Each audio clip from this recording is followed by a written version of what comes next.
经典被美国放弃的代理人小西贡志明市，美国就重新介入越战。甘乃迪总统他说南越绝对不能倒，他完全低估了当时越南人。这个战争完全在美国的剧本之外，变成整个大东南亚的战争。到了詹森总统的晚期，超过50万大军，结合所有在东亚地区的盟友，全部参与内战，连中华民国台湾都派出军事顾问团，已经变成一场缩小版的世界大战。美国口号叫什么？我要把越南炸回17时代，70-80万的美军在东亚地区作战。他就认为北越纳入美国空军的轰炸范围之内，逼迫北越投降。美国所投入的炸药几乎把这个小国家全部彻彻底底炸了很多遍。就是北越就发动历史上的新年攻势，发生激烈的枪战，差一点大使馆都守不住。这一战就把美国公众的信心完全打垮。真正不上台，开始寻求和解，要重新再回到离开快要30年的中国大陆。这也注定了越南即将被放弃。Ladies and gentlemen, welcome the host. 那另外一个经典被放弃的日子，我们刚才讲完中东哈，那我们来讲讲比较近的例子啊。另外一个经典被放弃的代理人是谁呢？南越啊，这个国家已经快被大家给忘记了啊。大家也知道，在美国有很多的社群啊，如果是越南来叫什么 Little Saigon 小西贡。哦，这个城市今天名字叫做胡志明市，哦，越南南方最大的城市哦。那1954年，随着那个日内瓦协定的签订啊，等于是法国在越南的殖民统治就彻底失败，彻底结束了哈。之后就进入所谓南北越时代嘛哈。这样南方当然后来就有几个军人，就是阮文绍、阮高祺哈、杨文敏、阮敬啊等等这几个军人，少壮派军人所组成的一个军事政权。他们先推翻了保大皇帝，然后在南方搞了，在美国的支持下搞了所谓的越南共和国嘛。那北方当然就是所谓的越南社会主义啊，社会主义的这样一个共和国在北方，就历史上所谓的南北越。其实这个状况我们看起来好像跟南北韩，就是所谓的朝鲜半岛、朝鲜跟南韩的状况，从地图还长得有点像。对啊，没错啊，要平分一个狭长的国家嘛，就是这样。所以到1961年的时候，美国就重新介入越战。当时甘乃迪总统甘乃迪总统当时提出一个骨牌理论，他说南越绝对不能倒哈。南越的确对美国当时来讲有很重要的战略地位了哈。它等于是南中国海的一个延伸嘛，还有很重要的，它有一个很好的一个军港，就是金兰湾啊，也是美国曾经在东南亚最大的基地啊。1961年的大概是秋天了，大概9月的时候，美国政府就正式派遣美军进入到越南，协助着南越政府作战。美国一开始的时候，他所定位就是说，这只是一场协助南越协防的战争，就是他完全低估了当时越南人民，尤其是北越人民。还有他的政府，包括领导人胡志明、吴元甲等人追求越南最终的民族国家统一的这样的一个决心。所以这个战争完全在美国的剧本之外。我们今天看麦纳马拉、尼克森等人的回忆录，我们就知道基辛格回忆录有讲过，完全在美国的预料之外。美国本来认为说，只要给予越南一定程度的军事打击，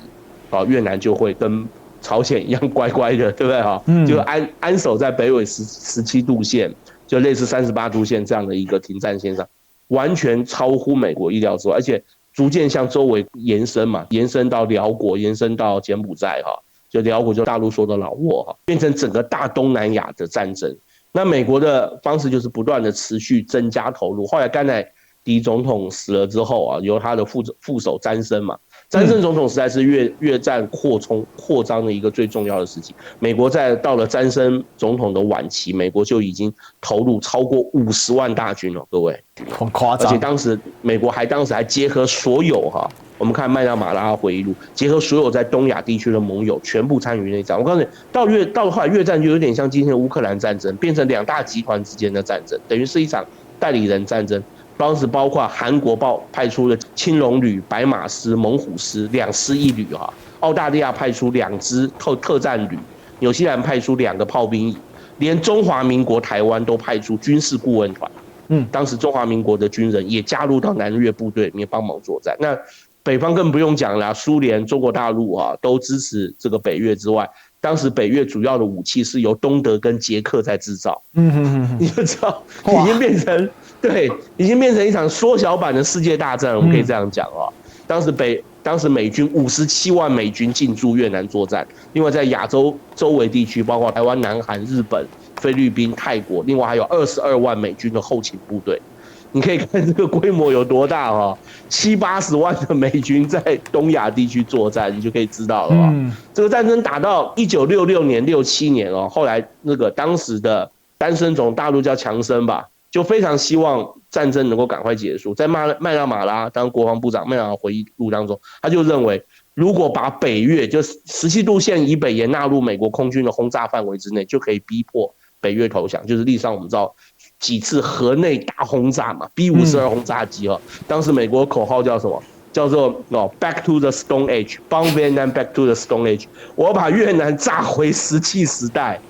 整个越战的美国所投入的炸药量是第2次世界大战加韩战的3倍，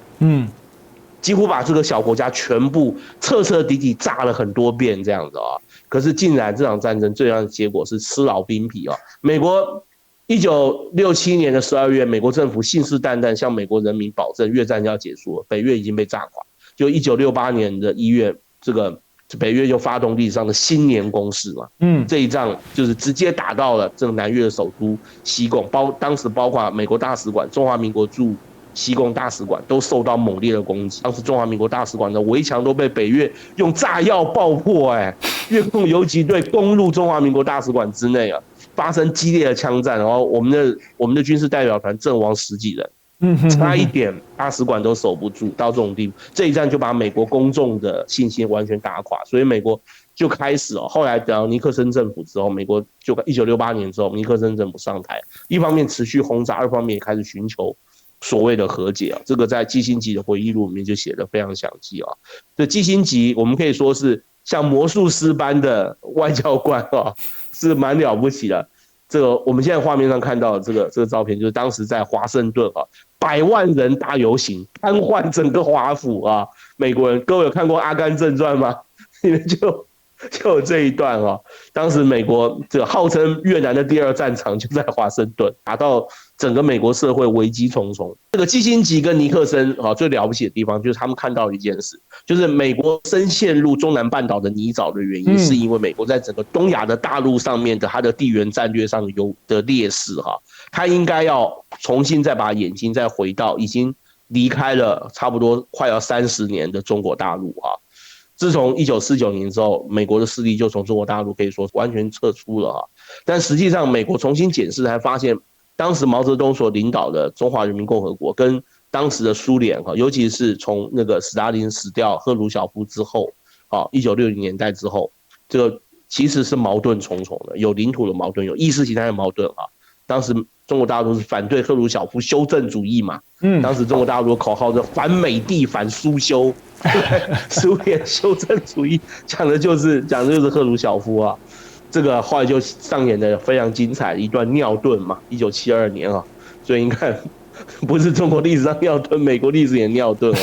这个基辛格就从巴基斯坦尿遁到北京然后当时会见了中国的领导人，开启了美国跟中国的一个就关系走向正常化最后事实证明是非常成功的到了70年代，美国跟中国大陆随着尼克森访问嘛，签订《上海公报》之后，美国跟中国大陆关系完全正常化了其实这也注定了一件事，就是越南即将被放弃。但是1973年的时候，在美国的主导之下就是要当时的阮文绍政府跟北越在签订了巴黎协定。其实这个在阮高祺回忆录里面就有，阮高祺当时越南人的会场谈完之后出来，马上就指着美国人说：“你出卖我们。”就是我出卖你，你又拿我怎么样？越南人能怎样？1973年的时候，美国就把所有在越南的驻军，除了保护大使馆的少数之外，全部都撤退了巴黎协定签订之后，阮文绍总统，当时南越总阮文绍总统第一站出外访问，争取亚洲国家的支持，到哪里各位知道吗？到中华民国台湾，到台北，当时还会见了当时的行政院长蒋经国先生还跟蒋介石总统也见面，就是希望亚洲国家邻近的国家能够继续给予支持。但南越实际上已经4个字离心离德北越在越南战争成功的一个很重要的原因，就是因为他成功把这场战争转化成民族战争。南越是美国所支持的傀儡政权，那美国是入侵者。这个就已经完全在这个心态上，在整个民族情感上就占上风。你看1973年放弃，1975年越南政府就垮台了，4月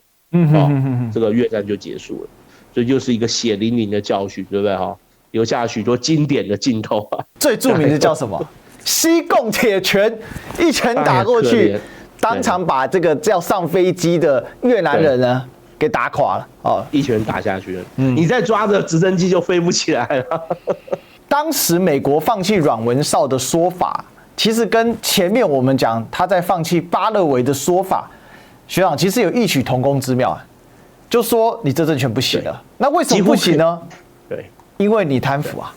对，几乎完全一样啦，几乎完全一样。美国在放弃他的盟友之前，第一个他的方法就是开始发动他的宣传机器嘛，开始说你这个盟友贪污腐败无能低效，我给你的补给都被你贪污掉了，然后你的军队又没有作战效率，屡屡失败。简单说就是我已经仁至义尽了啦，所以你今天这个局势失败，完全必须要由你自己来负责。就是我们看多了，我们就晓得这个它就是这一个套路，所以我们就会觉得责任自己很危险，对不对啊？阮文绍总统后来越南沦陷的时候，在台北一直住到80年代，住在天母，哦，这个或者讲泽伦斯基之后，当然不知道住到哪里去了，哦，我希望他能够平安吧，只能这样讲。其实作为一个代理人哦，当美国在大国博弈的时候，当他需要转向的时候，其实代理人是最为危险的，非常危险的。